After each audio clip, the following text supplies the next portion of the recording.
Welcome to another episode of the Loadout Music Podcast, featuring in-depth interviews with a wide range of music personalities, from rock and roll Hall of Famers to Grammy winners and today's rising stars.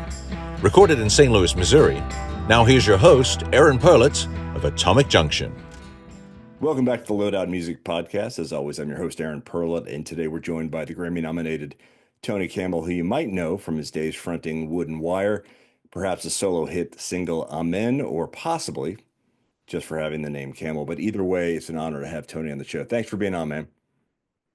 Thanks for having me, Aaron. I appreciate it, man. So, all right, you got to tell me, even though the camel is the most delicious animal out there, I've always been, ever since I first heard, I was listening to, I think, Outlaw Country a couple years ago, and I heard the song Amen.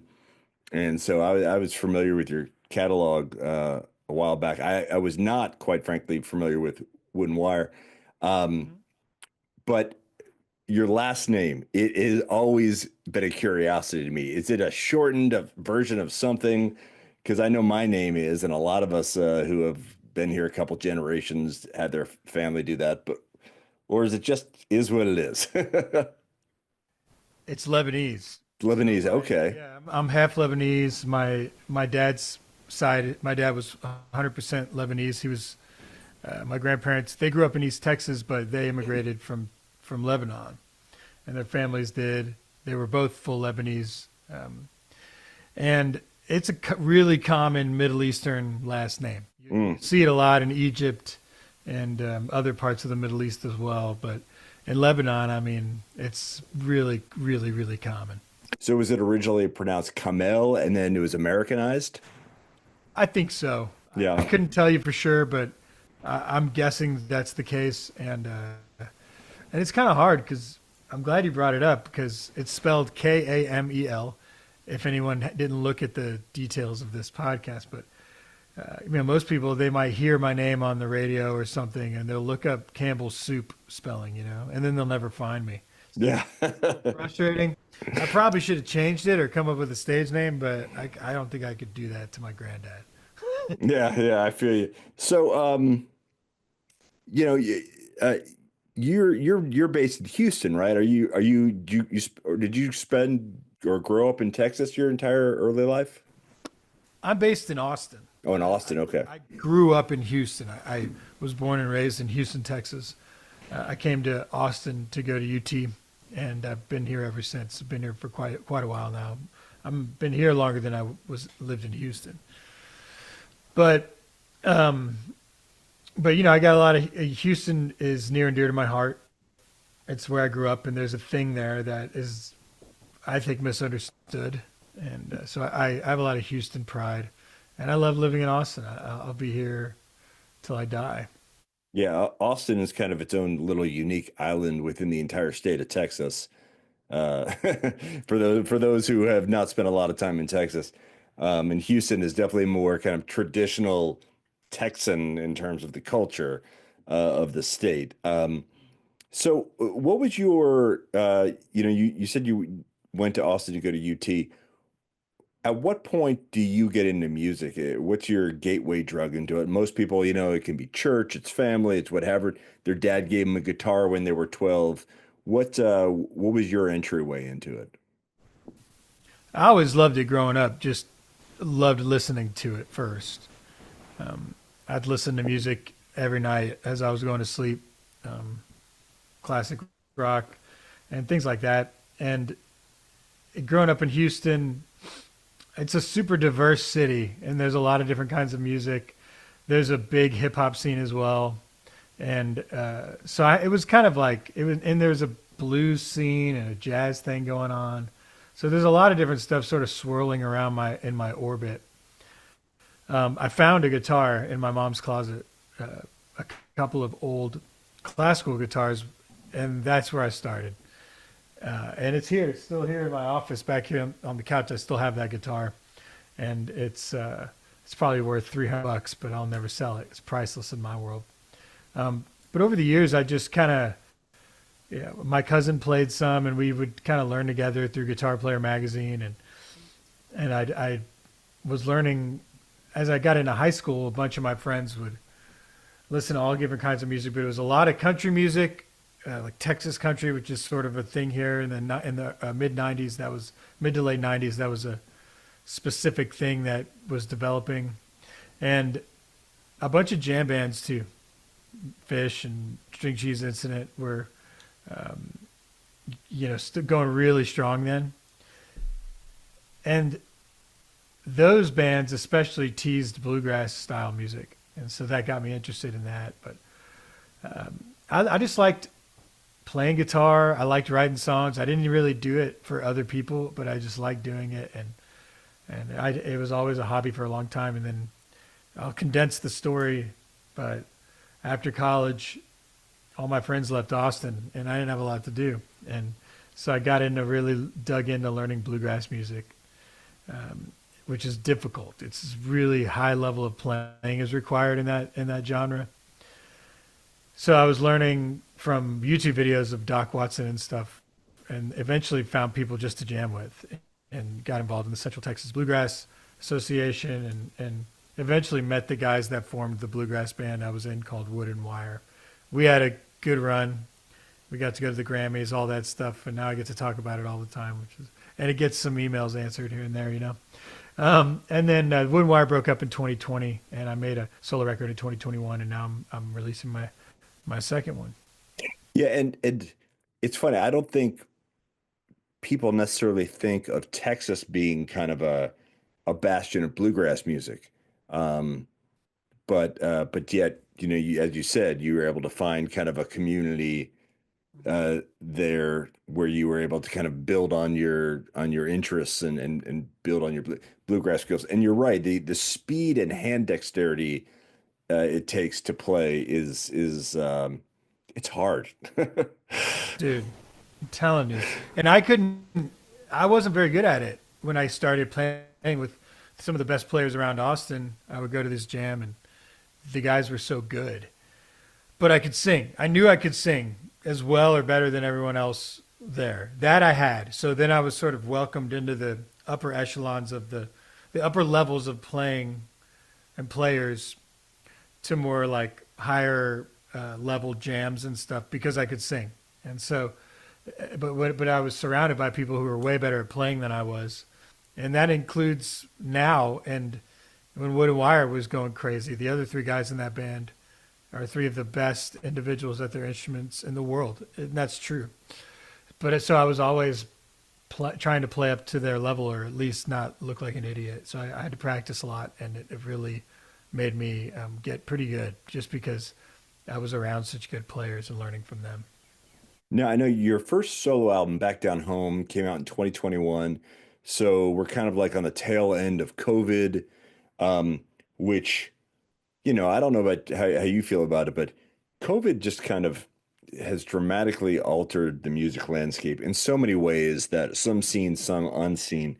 But I know that one thing you wanted to do with Back Down Home was to really differentiate it from the Wood and Wire experience, the sound. You didn't want it to be a bluegrass record, right? Correct. Yeah, I was, one of the only real intentional things I was doing was trying not to make it seem too bluegrassy. I wanted to do my own thing. I wanted to separate myself. And whether I love that record, I'm very proud. A lot of times people's first records or whatever, they kind of have a love-hate relationship with. I love that record. I love the way it sounds. Love the instrumentation on it. But I specifically didn't want any banjo on it. Yeah.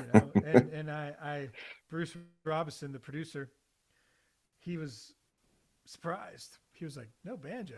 And I was like, "Yeah, I want it to sound different. I want it to be a little unexpected." And I don't know what people were expecting out of me necessarily, but I shied away from it. And I think it was the right choice. I think we made a really cool record, and the people in the room that week were phenomenal players, and it's all live. We would learn the song, play it a few times, and then record it. And Bruce's studio is really just one room, and you're doing it all there, right? Yeah, mostly. It's a big room, and it's all to tape. There's no computers. So we essentially, for all intents and purposes, there's a drum room. So if you want to track live with a drummer that plays pretty loud, or the song is high energy and the drums need to be hit pretty hard, there's a drum room. But he's still on the tracks where Josh, the drummer, was in the drum room. He was still playing along with us, just right outside the door, and that's the case for this record too. It's all live. We just stood in a circle and played the songs. So the new album is "We're All Gonna Live," which you know, I know there's a story behind the title, which is to me it's kind of funny. But also that phrase or something relative to that phrase um, is articulated, or "We're All Gonna Die" rather, is articulated throughout the album. Um, talk about kind of the I guess the thematics behind this record and the latest album. It wasn't super intentional. It was just sort of happening naturally as I was writing songs over the years after Back Down Home. And I was just thinking about. I noticed that all these songs sort of corresponded with general difficult things that happen in life. Somebody dies. You have kids, and you're dealing with making everything happen and move along, and then you start to realize how fast time's going by, or things like that. It's sort of on a surface level, it's sort of just things everyone goes through, little life difficulties or big life difficulties. But I wanted it to be celebratory. And specifically, I have noticed I kept writing the line in some of the songs, or some form of the line, "We're all going to die," and referencing death in some way. So as the songs were coming together on a more macro level, something popped in my head after I was rereading some Stoic, Marcus Aurelius Meditations. It's a book a bunch of dudes like me read. Stoicism became pretty popular around that time, or even before. And so I read Marcus Aurelius Meditations, and there's a quote where he says, "Death hangs over you. While you are here, while it is in your power, do good." And so that's where the term, or the line, "We're all going to live," popped in my head, as opposed to what I'd been writing, "We're all going to die." And I thought, I want to write a song called "We're All Going to Live." I want that to be the tagline, and I want it to be the last song on this record. I don't know what the other songs are going to be, in what order, or which ones are going to make the record, but I'm going to have to come up with a song called "We're All Going to Live," and it's got to be stripped down, catchy, and it's going to be the thing that ties this record up in a little bow. And eventually it came to me. It took some time, but it did. So I would say maybe 3/4 of the way through gathering songs for the record, that sort of potential idea popped in my head.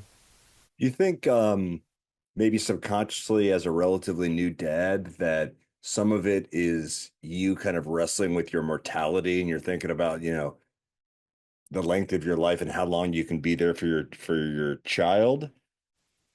Yeah, definitely. I wouldn't even say subconsciously, like explicitly. I think about it all the time. And that's definitely a theme throughout the record. One day I just was walking around with her, and I mean, if you don't, I mean, it's just sort of cheeseball stuff, but it's true. It's just, a friend of mine had a kid that was going off to college, and it happened so fast. Like, I've known that kid since she was my daughter's age or younger. Feels like yesterday she was popping around doing what my daughter was doing, which was just playing in the yard. And I started tearing up, like thinking about her leaving and how that much that's going to hurt, And the song came out of that. And my dad died young. He died when I was 30. So, and I missed out on a lot with him not here.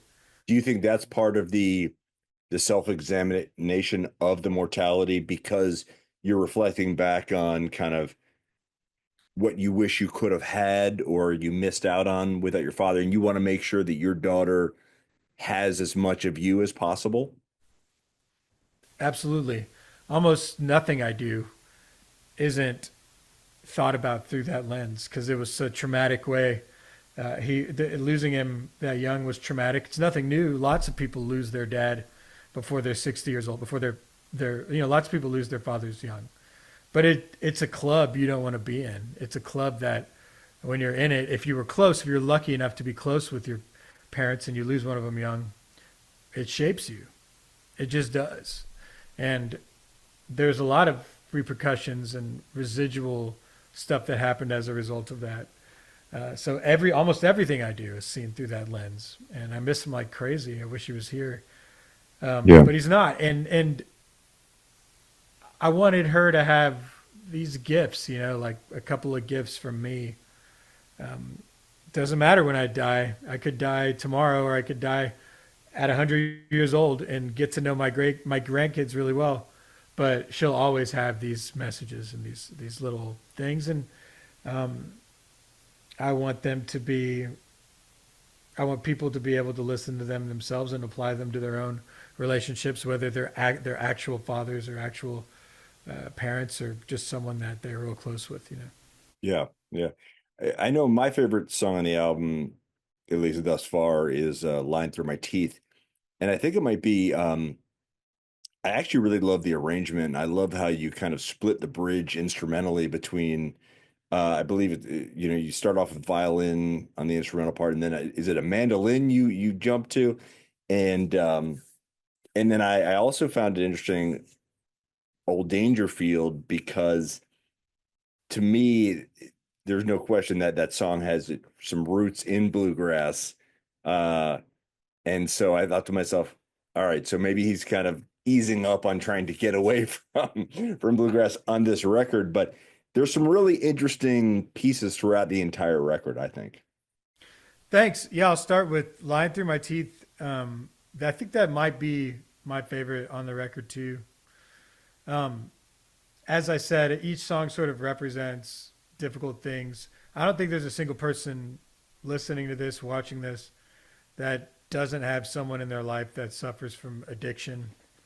And I do, people who I'm very close with. And I never really got anywhere with them until I started meeting them where they were, and which is, they don't have, you can't control them anymore than they can control themselves and stuff. And so there's just sort of this peace and understanding that you get when you meet people where they are. And that's what that song represents. It's like you accept that this person is going through this battle, and there's only so much you can do to help. But the best thing you can do is just meet them where they are and be there for them. That's what that song's about. And I like the arrangement too. I'm glad you said that. We worked through that, heavily in pre-production and then the day we recorded it. And an interesting story about Old Dangerfield. Old Dangerfield is a Bill Monroe song. Bill Monroe is the father of bluegrass music. And he was notoriously kind of curmudgeon-y and very specific taste in the way people played this style of music. So he didn't like progressive interpretations of bluegrass music, which is what we did. He's spinning in his grave over this song, I assure you, or the way we did it. But we didn't have a real explicit plan to record that song. We were done tracking, and we had a photographer come in to take pictures. And so we all got in our stations, and we needed something to play, and we kind of ran through this wild arrangement of this classic bluegrass instrumental.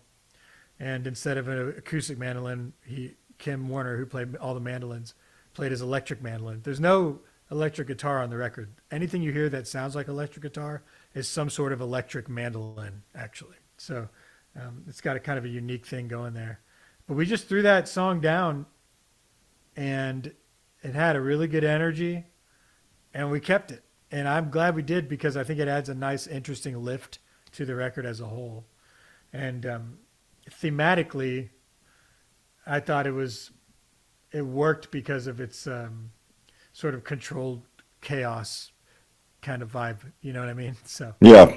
I'm glad you dig that track. Bill Monroe would not.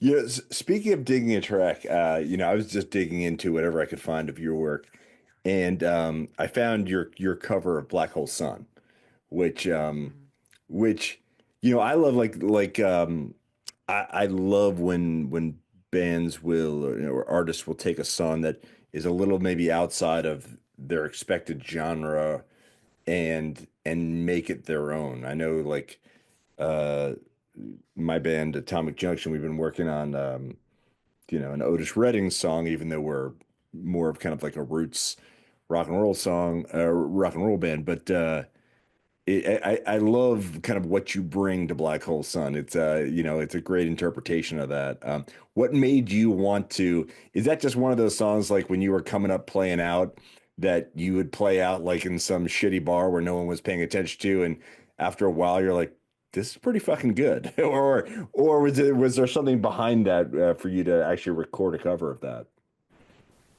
I had gone viral on TikTok with a cover of Everclear's Santa Monica, Mm. and it wasn't on purpose. I just liked that song and put a video out playing it. And then, so I was doing a few things. Number one, I'm a kid who grew up in the '90s. I love '90s alternative rock. I love Soundgarden. Love Chris Cornell. And I always thought after that, I was like, well, maybe I can explore some other reinterpretations. And I was thinking that Black Hole Sun would make a cool, Willie Nelson style thing with this Yeah. old classical guitar, the one I mentioned at the beginning of this conversation. And it is. It turns out it's really cool. And people really dig that. I do it at solo when I'm by myself completely. I don't do that with full band shows unless someone's just won't shut up and wants to hear it so bad. I like to give people what they want, but anyway, in a sense, I admit I was trying to sort of feed the hand that, caress the hand that fed me or whatever. Yeah. I was given this viral gift and got a bunch of new fans, and I was like, well, maybe they'll like this, and they did. And then I made a little EP of '90s covers, and I think it's cool. I think a lot of people like it, and some people probably don't, and that's fine. But I didn't make a big deal about it. I kind of just threw it out there. But I'm glad you dig that cover. I think it's important to give things your own flavor and not try to repeat something that's already been done. Yeah, and it's interesting because we purposefully, speaking of kind of giving your audience what they want, we purposefully play very few covers because I've always had the mindset of it's not why I'm here. It's not why we're here. If you want to go see a cover or tribute band, go do that. But there's a handful we do play, and as you kind of explore these covers, I don't know if you go through this, but I'm always like, there's some covers I want to keep very true to the way they were originally done. And I think one of those is the song "Willin" by Little Feat, just because Sure. I have this amazing reverence for Little Feat. And I've heard that song covered by everyone from the Black Crowes to Linda Ronstadt to Greg Allman. But we keep it we like that song, we keep very true to how how it was recorded, although it was recorded two or three different times by Lowell George. And then there's some covers you're like, I want to tear this shit up and just do it in the way that is in my head. Yeah. Yeah. And I think you're looking at two different things there, the way you guys do it, where you stick true to the original form, is like you almost become an audience member in that sense. It's like you're playing that song because you love it the way it was done so much, and you're trying to recreate the thing that you felt the first time you heard it, Whereas if you're doing something totally different, you're making it your own, and you're trying to reinterpret it and get people to get that feeling a whole different way. You know what I mean? It's almost like I do that too on certain songs, especially bluegrass songs. Like if I'm in a bluegrass band, like for an event or something, or if I'll occasionally throw in just straight crazy traditional sounding bluegrass for a few songs in a set, I'll stick those right down the middle, exactly how they were done, and do not really get outside of the lines. So because that's the way I like to experience it, you know. Yeah.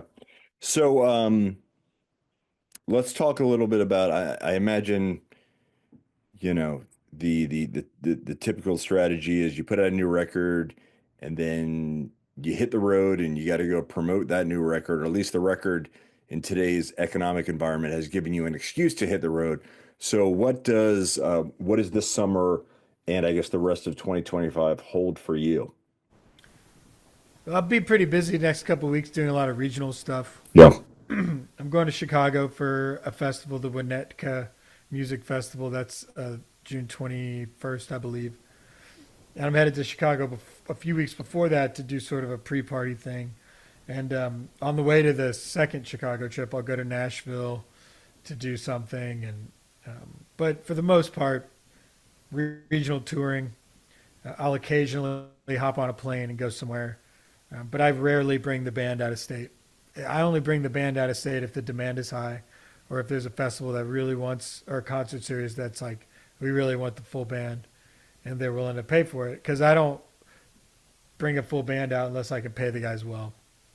And I'm too old and not in the business of losing money on the road anyway. And that's what a lot of bands, even though it looks good on social media, a lot of these bands are losing their ass out there right now. And you got to be careful. If you want to do this a long time, I think you have to have a real sustainable approach to it. At least I know I do, you know?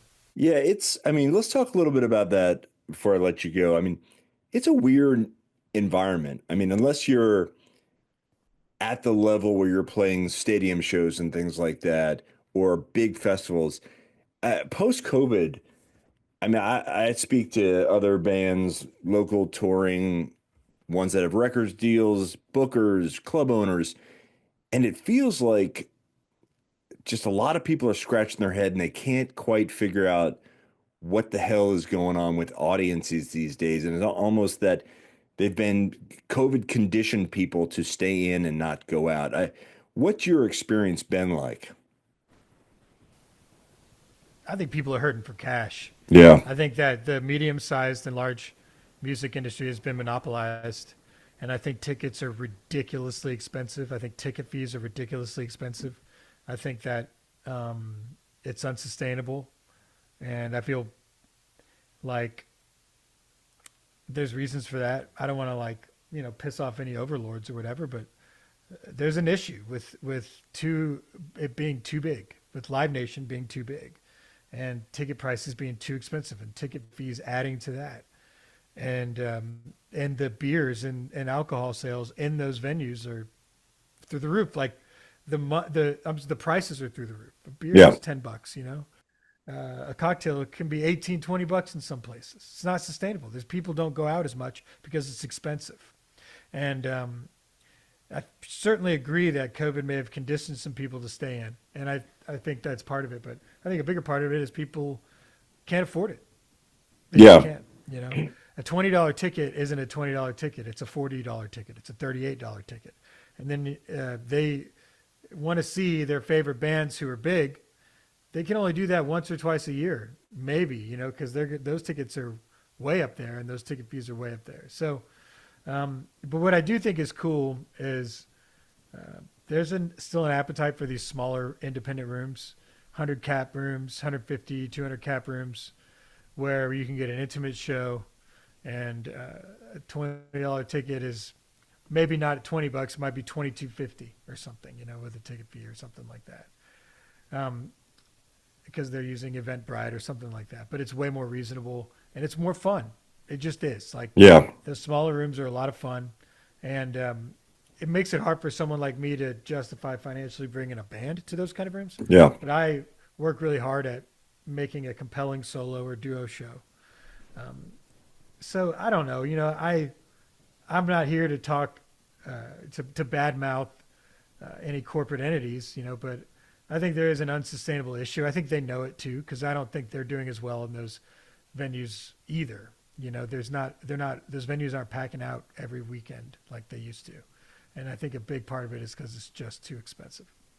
Yeah, I did see one interesting data point that anecdotally led me to believe that some of it's driven by the economy as well, and that is, I think it was February year over year, 24 to 25, grocery sales were up $10 billion. Restaurant and lodging sales were down $15 billion. And if people aren't going to restaurants or hotels, they're not going to concerts. Right. And so they're having to put their dollars into groceries where they can save a little money and make their own food and stay in. So they're staying in as well. But yeah, you're right. Live Nation, Ticketmaster, those two are the same thing. Yeah. Yeah, they're the same thing. Live Nation owns Ticketmaster. I mean, it's all you need to know, I will say too that because of that, I think the true music fan has found, they find those little rooms, like real music fans who really care about it. They dig deep and find the rooms that can't afford thousands of dollars of advertising, that aren't the ones popping up on your, social media feed every 5 minutes to advertise their show. I think the people who are true music fans, they know where to find the smaller shows that are more affordable and just more intimate and can, as a result, be more fun. Tony Kamel, great to have you on the show, man. The new album is really, really terrific. You can stream it anywhere. It's called We're All Gonna Live. And thank you so much for taking your time and being on the show today. Yeah, man, it's an honor. I appreciate everyone. If you're listening to this, then you're a true music fan. So keep going to see shows. Check out your local bands, your local communities, your small local venues. They need you. They do. Sure do. Thanks so much, Tony.